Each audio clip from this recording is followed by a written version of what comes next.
Monsieur le Président, Monsieur le Ministre, j'avais des questions de deux ordres.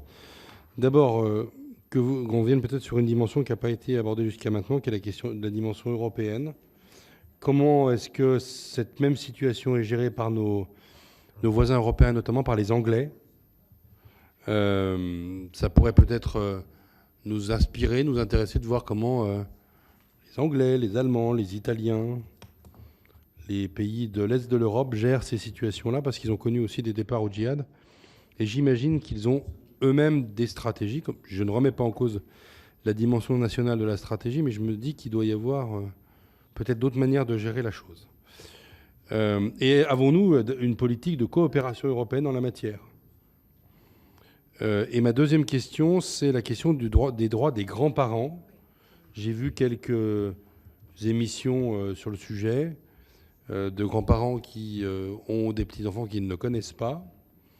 Et est-ce qu'il y a des dispositifs spécifiques qui sont mis en œuvre pour préserver leurs droits vis-à-vis de ces enfants et à l'égard aussi des enfants en question, bien évidemment. Je ne suis pas précisément la chronologie de vos interventions, mais du droit des grands-parents, il reste naturellement intact.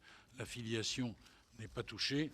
Les grands-parents sont heureux pour beaucoup d'entre eux de pouvoir enfin tenter de sortir leurs petits-enfants de là où ils sont partis, à leur grand désespoir d'ailleurs, puisque ce sont les enfants de ces personnes qui ont emmené les mômes là-bas, et souvent sans qu'ils le sachent.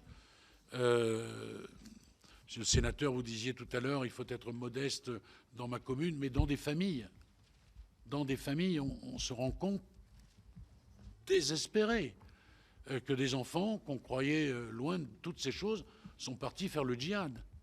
Et on imagine la déconvenue, le mot est faible, des parents. Donc les grands-parents, ils sont heureux de récupérer leurs petits-enfants. Et en fait, sur le droit des grands-parents, monsieur Loïc Hervé m'a posé la question, j'ai déjà répondu, il reste évidemment intact, filiation. Et également une autre question intéressante sur la coopération européenne. Évidemment que nous échangeons avec les Européens, les Belges en particulier, les Néerlandais, les Allemands. Les Danois ont rapatrié certains de leurs ressortissants.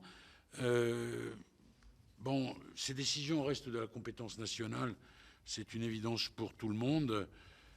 Et je pense que le dispositif français, qui est à la fois judiciaire et administratif, est sans doute le plus complet. Ce qui ne nous empêche pas, évidemment, dans nos relations, d'échanger sur les pratiques des uns et des autres.